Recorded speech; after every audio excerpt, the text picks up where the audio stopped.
Hello guys, আজি আমি start কৰিম ইকনমিক্সৰ এটা brand new concept ইকনমি। আমি আগৰ ক্লাছটোত ইকনমিক্স মানে কি এইটো বুজি আহিছো। এবাৰ আমি start কৰিম ইকনমি নামৰ এটা নতুন কনচেপ্ট। এতিয়া বহুত ষ্টুডেণ্টে ইকনমিক্স আৰু ইকনমিটো বেলেগ বেলেগ মানে একে সাবজেক্ট বুলি ভাবে, কিন্তু নহয়। মানে দুটা কনচেপ্ট বহুত বেলেগ ধৰণৰ কনচেপ্ট। এতিয়া আমি start কৰিম ইকনমি। ইকনমিক অসমীয়াত কয় অৰ্থনীতি। ইকনমি অসমীয়াত ইয়াক কয় অৰ্থনীতি বুলি। এতিয়া ইকনমি বা অৰ্থনীতি মানে কি? অৰ্থনীতি মানে এখন অঞ্চলক বুজায়, এটা অঞ্চলক বুজায়। মানে অৰ্থনীতিয়ে এনে এক অঞ্চলক বুজায় য'ত মানুহে বাস কৰে আৰু উপাৰ্জন কৰে। হ'ল একদম ইজি। অৰ্থনীতিয়ে এটা অঞ্চলক নিৰ্দেশ কৰে য'ত মানুহে বাস কৰে আৰু উপাৰ্জন কৰে। হ'ল আৰু এইটো it refers to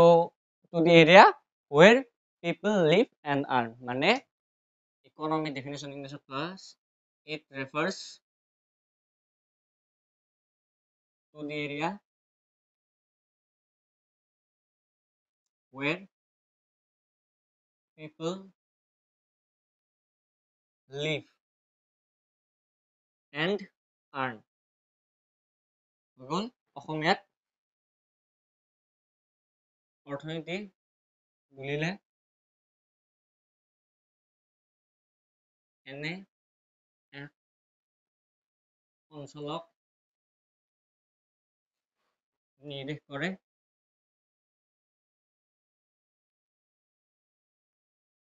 য'ত মানুহে বাস কৰে আৰু উপাৰ্জন কৰে। হৈ গ'ল মানে কি ইকনমিয়ে এনে এটা অঞ্চলক নিৰ্দেশ কৰে য'ত মানুহে বাস কৰে আৰু উপাৰ্জন কৰে। হ'ল কি কৰে? It refers to the area where people live and earn. এই দুটা কথা মনত ৰাখিলে কনচেপ্ট ক্লিয়াৰ। এটা এৰিয়াক ৰেফাৰ্ছ কৰে য'ত মানুহ থাকে আৰু আৰ্ণ কৰে। হ'ল এইবাৰ আমি ইকনমিৰ টাইপকেইটাৰ বিষয়ে আলোচনা কৰিম। এইবাৰ ইকনমিকৰ টাইপ তিনিটা। প্ৰথমটো হ'ল বজাৰ অৰ্থনীতি।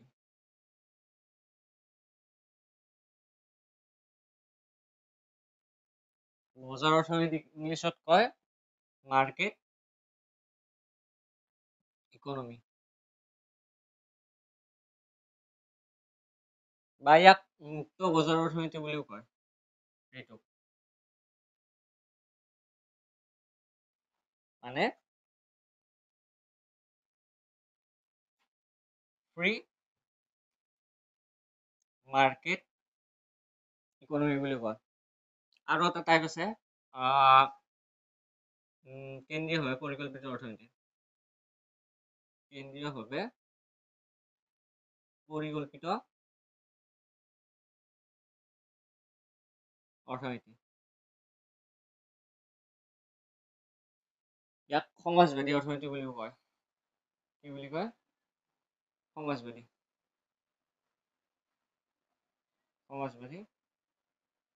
অৰ্থনীতি বুলিও কয়। আৰু ইয়াক মুক্ত বজাৰ অৰ্থনীতিক পুঁজিবাদী অৰ্থনীতি বুলিও কয়।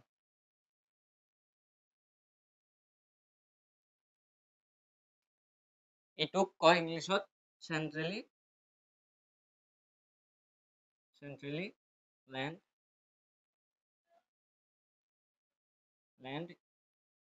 ইকনমি বা সোশ্যালিস্টিক ইকনমি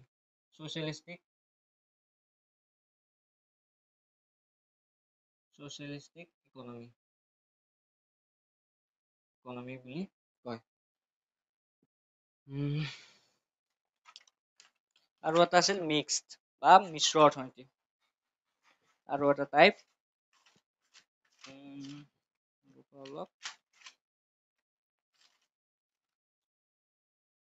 সোশ্যালিস্টিক ইকনমি। আৰু এটা টাইপ আছে মিশ্ৰ অৰ্থনীতি।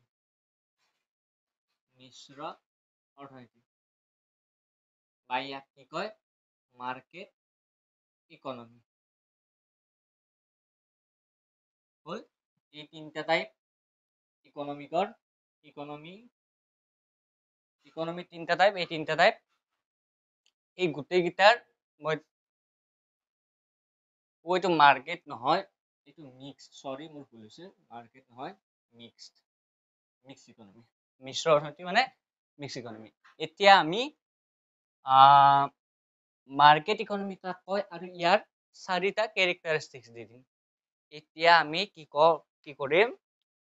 হোৱাট ইজ মাৰ্কেট ইকনমি আমি মাৰ্কেট ইকনমি মানে কি জানি লওঁ তাৰপিছত বেলেগ কেইটাৰ বিষয়ে কম প্ৰথম এতিয়া হোৱাট ইজ মাৰ্কেট ইকনমি মানে মাৰ্কেট ইকনমি মানে কি মাৰ্কেট ইকনমি বা বজাৰ অৰ্থনীতি হৈছে এনে এক অৰ্থনীতি য'ত মানুহে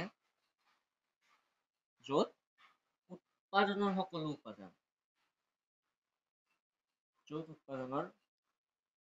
সকলো উপাদান মানে উৎপাদনৰ উপাদান মানে ফেক্টৰছ অফ প্ৰডাকশ্যন ব্যক্তিগত মালিকৰ অধীনত থাকে হ'ল আৰু ইয়াত উৎপাদন সম্পৰ্কীয় সকলো সিদ্ধান্ত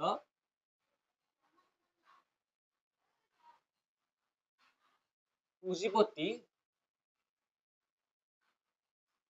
বা ব্যক্তিগত মালিকবোৰে গ্ৰহণ কৰে হ'ল মানে বজাৰ অৰ্থনীতিয়ে এনে এক অৰ্থনৈতিক নিৰ্দেশ কৰে য'ত উৎপাদনৰ সকলো উপাদান মানে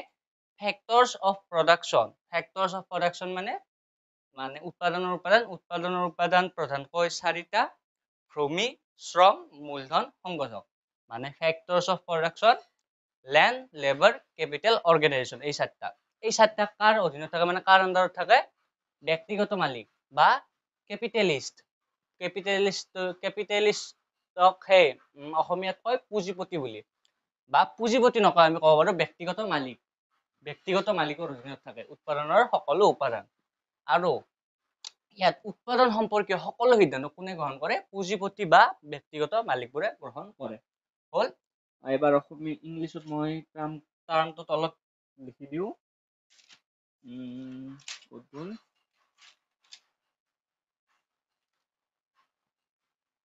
A market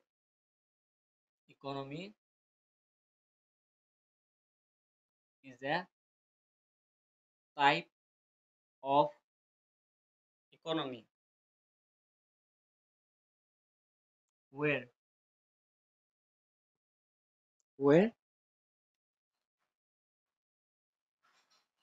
all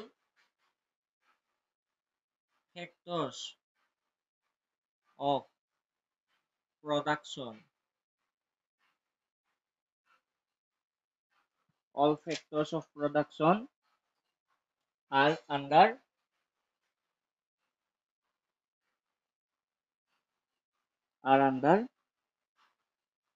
private owners ব্যক্তিগত মালিকৰ অধীনত ফেক্টৰছ অফ প্ৰডাকশ্যন কেইটা মানে আণ্ডাৰ হৈ থাকে মানে আণ্ডাৰ কি অধীনত থাকে আণ্ডাৰটো অধীনত থকাটো বুজাইছে আৰু here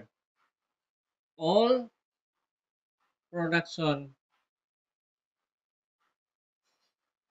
related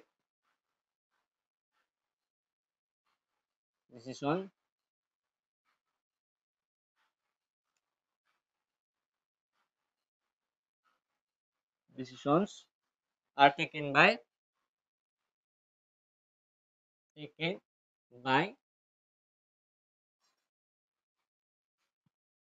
capitalist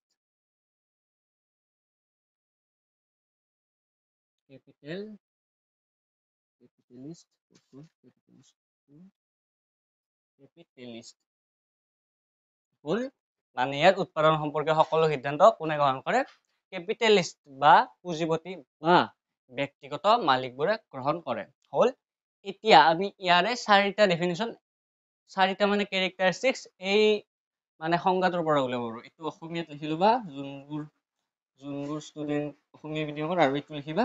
English medium student বোৰে হল এতিয়া আমি ইয়াৰ পৰাই বজাৰ অৰ্থনীতিৰ ক্যাৰেক্টাৰিষ্টিক্সবোৰ উলিয়াব পাৰো প্ৰথম ক্যাৰেক্টাৰিষ্টিক্সটো আমি ইয়াৰ পৰা লিখিব পাৰো বজাৰ অৰ্থনীতিত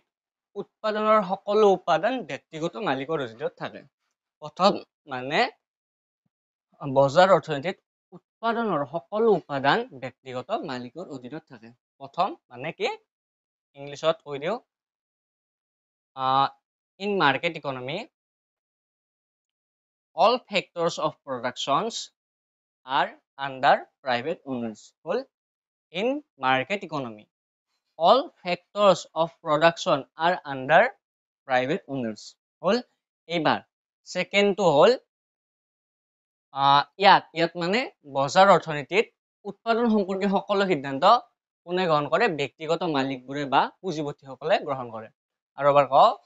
ইয়াত মানে বজাৰ অৰ্থনীতিত উৎপাদনৰ সম্পৰ্কীয় সকলো সিদ্ধান্ত কোনে গ্ৰহণ কৰে পুঁজিপতি বা ব্যক্তিগত মালিকবোৰে গ্ৰহণ কৰে হল ইংলিছত here all production related decisions are taken by capitalist হল মানে ইয়াত উৎপাদন সম্পৰ্কীয় সকলো সিদ্ধান্ত কোনে গ্ৰহণ কৰে ক্যাপিটালিস্ট বোৰে গ্ৰহণ কৰে মানে পুঁজিপতিবোৰে হল এতিয়া আৰু এটা ডেফিনিশন মই কওঁ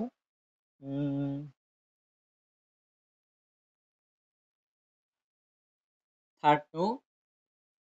মানে ইয়াত কোনো ধৰণৰ চৰকাৰী হস্তক্ষেপ নাথাকে মানে থাৰ্ড ক্যাৰেক্টাৰিষ্টিক্সটো লিখিবা তোমালোকে ইয়াত কোনো ধৰণৰ চৰকাৰী হস্তক্ষেপ নাথাকে হল এইবাৰ মানে ইংলিছত কৈ দিও in a capitalist economy মানে পুঁজিপতি অৰ্থনীতিত there is no government intervention মানে লিখি দিম মই 3 নম্বৰটো এইটো 3 নম্বৰ ক্যাৰেক্টাৰিষ্টিক্স here নহয় in market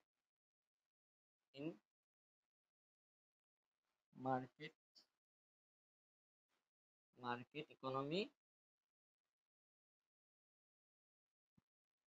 there is no government intervention হল কি মানে ইয়াত কোনো ধৰণৰ চৰকাৰী হস্তক্ষেপ নাথাকে এতিয়া লাষ্ট ক্যাৰেক্টাৰিষ্টিক্সটো হল লাষ্ট ক্যাৰেক্টাৰিষ্টিক্সটো আছে ইয়াত in this economy মানে বজাৰ অৰ্থনীতিত the main goal of capitalist বা private owners is to maximize profit মানে বজাৰ অৰ্থনীতিত পুঁজিপতিসকলৰ মূল উদ্দেশ্য হল কি সৰ্বাধিক লাভ অৰ্জন কৰা মানে কি কলো মই ইংলিছত তোমালোকে লিখি লোৱা in this economy the main goal of the capitalist মানে পুঁজিপতি is to minimize profit আৰু এবাৰ কও in this economy the main goal of the capitalist is to minimize profit এবাৰ অসমীয়াত তোমালোকে লিখি লোৱা বজাৰ অৰ্থনীতিত পুঁজিপতিসকলৰ মূল লক্ষ্য হল সৰ্বাধিক লাভ অৰ্জন কৰা আৰু এবাৰ কও বজাৰ অৰ্থনীতিত পুঁজিপতিসকলৰ মূল উদ্দেশ্য হল সৰ্বাধিক লাভ অৰ্জন কৰা মানে কি সবতকে বেছি লাভ অৰ্জন কৰা আগত আমি বজাৰ অৰ্থনীতি কাক কয়টো লিখি দিছো ক্যাৰেক্টাৰিষ্টিক্সটো দিছো এবাৰ আমি সমাজবাদী অৰ্থনীতি বা সোশ্যালিস্টিক ইকোনমি কাক কয় হেতু সাম সোশ্যালিস্টিক ইকোনমি মানে বজাৰ অৰ্থনীতিৰ দৰে সেম মাত্ৰ ইয়াতে এই বস্তু এইকিটা হলে দিলি হল মানে বজাৰ অৰ্থনীতিত আছিল ব্যক্তিগত মালিকৰ অধীনত থাকে ইয়াত ব্যক্তিগত মালিকৰ হলনি চৰকাৰৰ অধীনত থাকে আৰু ইয়াত উৎপাদন সম্পৰ্কীয় সকলো সিদ্ধান্ত চৰকাৰে গ্ৰহণ কৰে মানে বজাৰ অৰ্থনীতিত ব্যক্তিগত মালিকবোৰ আছিল গ্ৰহণ কৰিছিল আৰু ইয়াত ব্যক্তিগত মালিকবোৰ কাটি কিনে চৰকাৰ কৰি দিছো বাকি সব সেমে আছে আৰু ইয়াত ফেক্টৰ্স অফ প্ৰডাকশন আন্ডাৰ গভৰ্নমেন্ট মানে প্ৰাইভেট অনাৰ্সটো কাটি কিনে আমি কি কৰি দিছো গভৰ্নমেন্ট কৰি দিছো আৰু সেকেন্ডটোত related decisions are taken by government এতিয়াও প্ৰাইভেট অনাৰ্স বা কেপিটেলিষ্ট কাটি কিনে গভৰ্নমেন্ট কৰি দিছো সিম্পল এতিয়া ইয়াৰ পৰা আমি ক্যাৰেক্টাৰিষ্টিক্স 7টা উলিয়াই দিও মানে সমাজবাদী অৰ্থনীতিত উৎপাদনৰ সকলো উপাদান কাৰ অধীনত থাকে চৰকাৰৰ অধীনত থাকে মানে in socialistic economy all factors of production are under the government হল মানে সমাজবাদী অৰ্থনীতিত উৎপাদনৰ সকলো উপাদান ব্যক্তিগত মালিকৰ অধীনত নাথাকে চৰকাৰৰ অধীনত থাকে আৰু socialist আৰু ইংলিছত কম হয় socialistic economy here all factors of production are under government হল এবার সেকেন্ড ক্যারেক্টারিস্টিক্স তো হিয়ার মানে ইয়াত উৎপাদন সম্পর্কীয় সকলো সিদ্ধান্ত কোনে গ্রহণ করে সরকারে গ্রহণ করে মানে বজাৰ অৰ্থনীতিৰ দৰে সেমে মাত্ৰ ইয়াত ব্যক্তিগত মালিকবোৰ কাটি কিনে সৰকাৰ কৰি দিছো মানে সেকেন্ড ক্যাৰেক্টাৰিস্টিক্স কি হ'ব সমাজবাদী অৰ্থনীতিত উৎপাদন সম্পৰ্কীয় সকলো সিদ্ধান্ত সরকারে গ্রহণ করে মানে here all production related decisions are taken by the government হল এটো লিখি লোৱা আৰু থাৰ্ড ডেফিনেশনটো মানে ক্যারেক্টারিস্টিক্সটো ডেফিনেশন নহয় in socialistic economy the main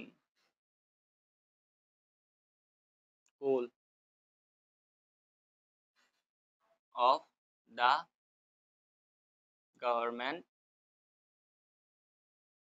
social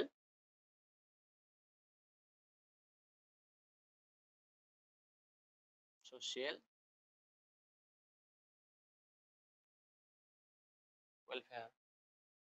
হল মানে সমাজবাদী অৰ্থনীতিত চৰকাৰৰ প্ৰধান লক্ষ্য হল সামাজিক কল্যাণ সাধন কৰা হল মানে সেইকাৰণে লিখিছো in socialistic economy the main goal of the government social welfare হল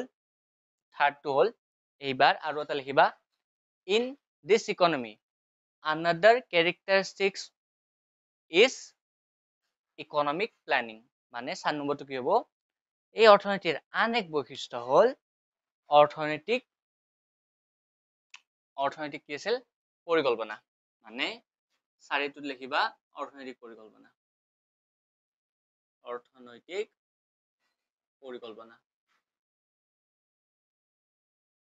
4 নম্বৰটো মানে সমাজবাদী অৰ্থনীতিৰ আন এক বৈশিষ্ট্য হল অৰ্থনৈতিক পৰিকল্পনা ইংলিছত কও in this economy মানে socialistic economy the নহয় another characteristics is economic planning অৰ্থনৈতিক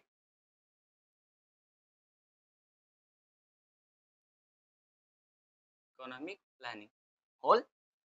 দিলো characteristics এটা ফাৰ্স্ট characteristics ৰূপে ইয়াত উৎপাদনৰ সকলো উপাদান চৰকাৰৰ অধীনত থাকে সেকেন্ডটো কি উৎপাদন সম্পৰ্কীয় সকলো সিদ্ধান্ত কোনে গ্ৰহণ কৰে চৰকাৰে গ্ৰহণ কৰে তাৰ পিছত 4 নম্বৰটো সমাজবাদী অৰ্থনীতিত চৰকাৰৰ প্ৰধান লক্ষ্য হল সামাজিক কল্যাণ সাধন কৰা 4 নম্বৰটো এই অৰ্থনীতিৰ আন এক বৈশিষ্ট্য হল অৰ্থনৈতিক পৰিকল্পনা ইংলিছত in this economy all factors of production are under government second to here all production related decisions are taken by government third to in socialistic economy the main goal of the government social welfare whole etu another characteristics is মানে in this economy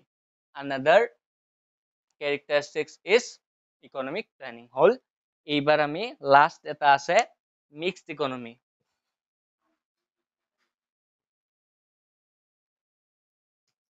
মিশ্র অর্থনীতি কাক কয় মিশ্র অর্থনীতি বা mixed economy কাক কয় এতিয়া mixed economy ইয়াতো সেমে মাত্ৰ কেইটামান বস্তু চেঞ্জ কৰিব লাগে মিশ্ৰ অৰ্থনীতি হৈছে এনে এক অৰ্থনীতি য'ত উৎপাদনৰ সকলো উপাদান চৰকাৰ ব্যক্তিগত মালিক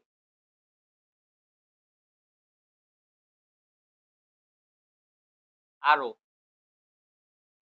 চৰকাৰৰ অধীনত থাকে মানে ইয়াত দুটাৰে অধীনত থাকে বজাৰ অৰ্থনীতিত ব্যক্তিগত মালিকৰ অধীনত আছিল সমাজবাদী অৰ্থনীতিত চৰকাৰৰ অধীনত আছিল ইয়াত মিশ্ৰ অৰ্থনীতিত ব্যক্তিগত মালিকৰ অধীনতো থাকে চৰকাৰৰ অধীনতো থাকে আৰু ইয়াত উৎপাদন সম্পৰ্কীয় সকলো সিদ্ধান্ত ব্যক্তিগত মালিক আৰু চৰকাৰে গ্ৰহণ কৰে ইয়াত উৎপাদন সম্পৰ্কীয় সকলো সিদ্ধান্ত কোনে গ্ৰহণ কৰে ব্যক্তিগত মালিক আৰু চৰকাৰে গ্ৰহণ কৰে ইয়াত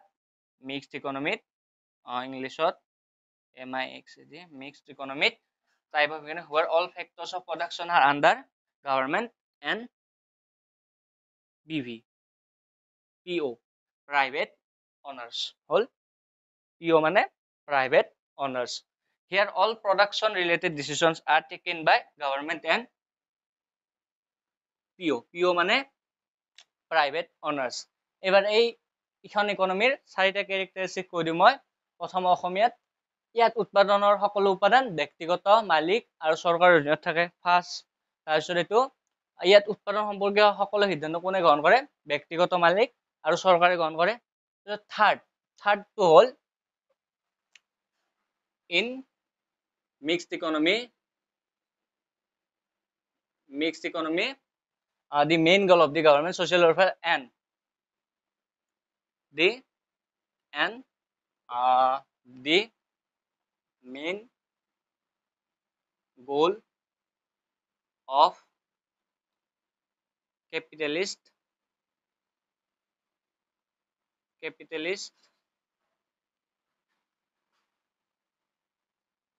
to maximize profit মানে ইয়াত চৰকাৰৰ প্ৰধান লক্ষ্য কি সামাজিক কল্যাণ সাধন কৰা আৰু ব্যক্তিগত মালিক সকলৰ প্ৰধান লক্ষ্য হল সৰ্বাধিক লাভ অৰ্জন কৰা এতিয়া last another characteristics is in this economy economic planning মানে মিক্সড ইকনমি মানে মিশ্র অৰ্থনীতিৰ আন এক বৈশিষ্ট্য হল ইকনমিক প্ল্যানিং হল কি কলো মই